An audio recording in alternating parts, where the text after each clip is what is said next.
Ambassador Marks, welcome to Miami. Indeed, welcome to the Miami Herald. It's a pleasure to have you with us. I want to ask you a few questions about your trip to Miami, as well as some questions more broadly about Jamaicans in South Florida, and also some questions about what's happening on the island. But first, let's start with your trip to South Florida. Why are you here? Well, first, to get some sun. Because, I've been in Washington, D.C. since last May, and not getting many opportunities to return to Jamaica. So I've just experienced my first winter, and it is just great to be here in Florida to enjoy the warmth of both the temperature and the people. And the reason I'm here is that I have primarily three mandates. The first is a political mandate to improve and enhance the historically good relationship between the U.S. government and the government of Jamaica. The third is to promote trade and investment between our countries. And the third is to reach out to the Jamaican diaspora and enhance the relationship between the government and people of Jamaica and the Jamaicans in the diaspora. First, second, third generation. We still say Jamaicans, American Jamaicans, yes. I want to ask you about the diaspora, but for the most part, what have Jamaicans been telling you over the last several days? I know you've met with a number of Jamaicans, not only in South Florida, but also up in Orlando and elsewhere. What have you been hearing from them? What have they been saying? Well, it has been very interesting.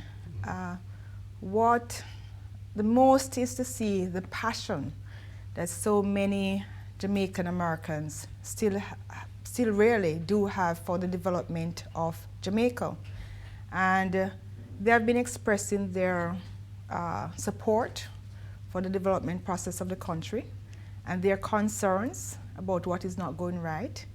And so it has been a very balanced discussion, and one from which I'm drawing great information so that it can help our policy position back in Jamaica.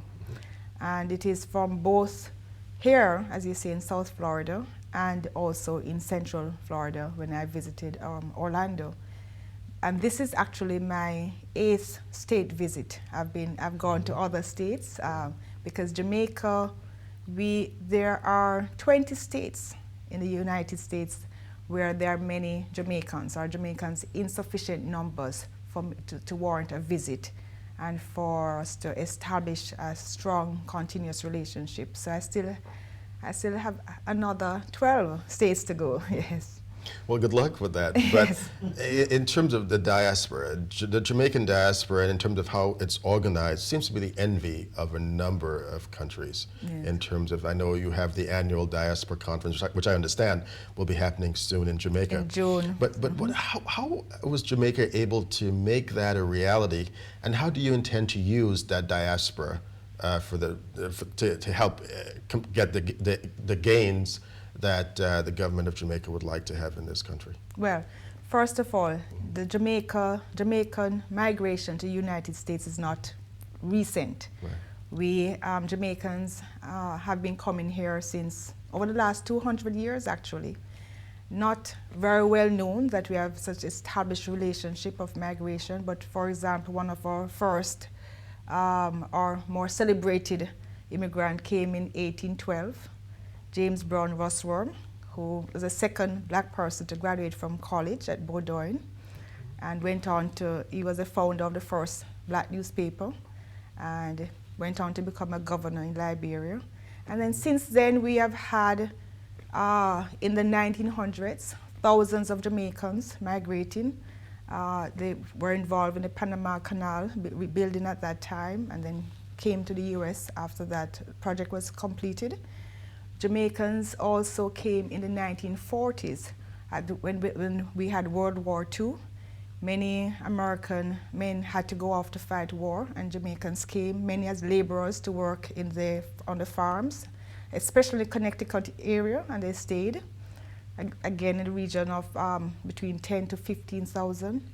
Again in 1965, and another few thousands came because of the new laws that were encouraging immigration from Latin America and the Caribbean. And then since 1975, about another 200,000 Jamaicans have migrated because of opportunities.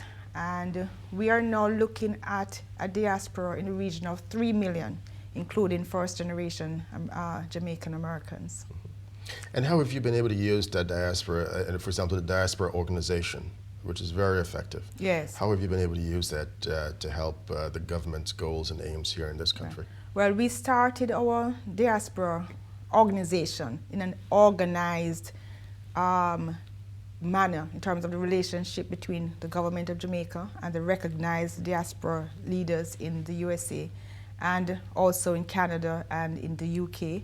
We started that diaspora conference and the organization process actually in 2004.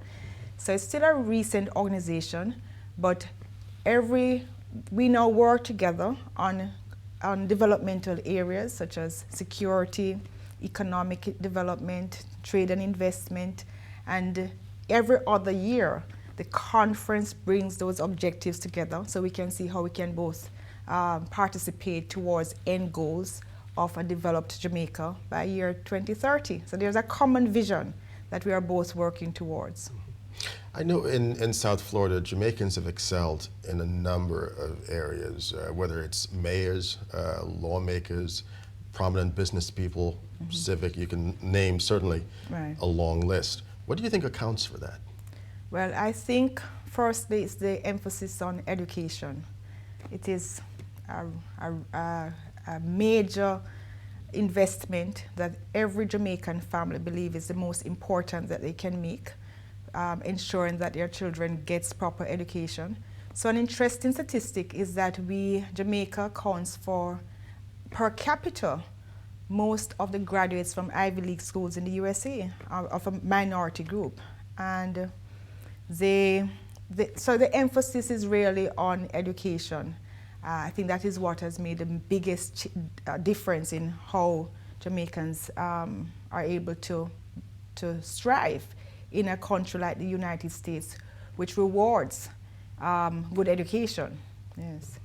And in fact, you're right. It has been an amazing experience for me to see the levels all over the country that Jamaicans have attained throughout the years.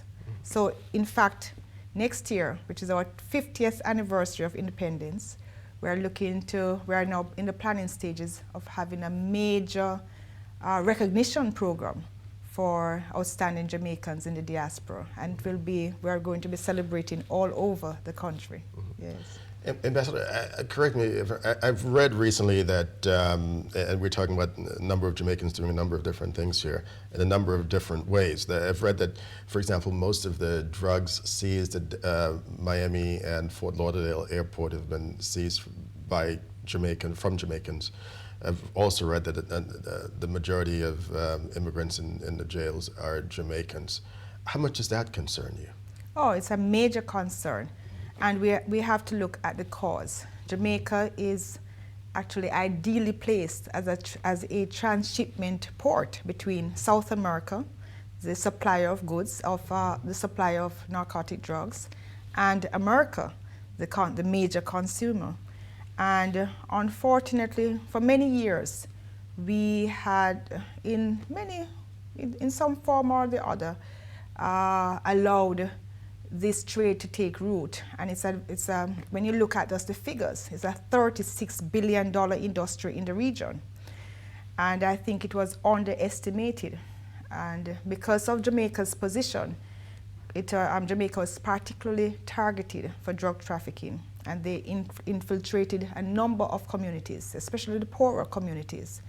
And the economic attraction of being involved in the trade, especially in a time of a declining economy, formal economy, was such that major inroads were made by the trade, by the drug lords.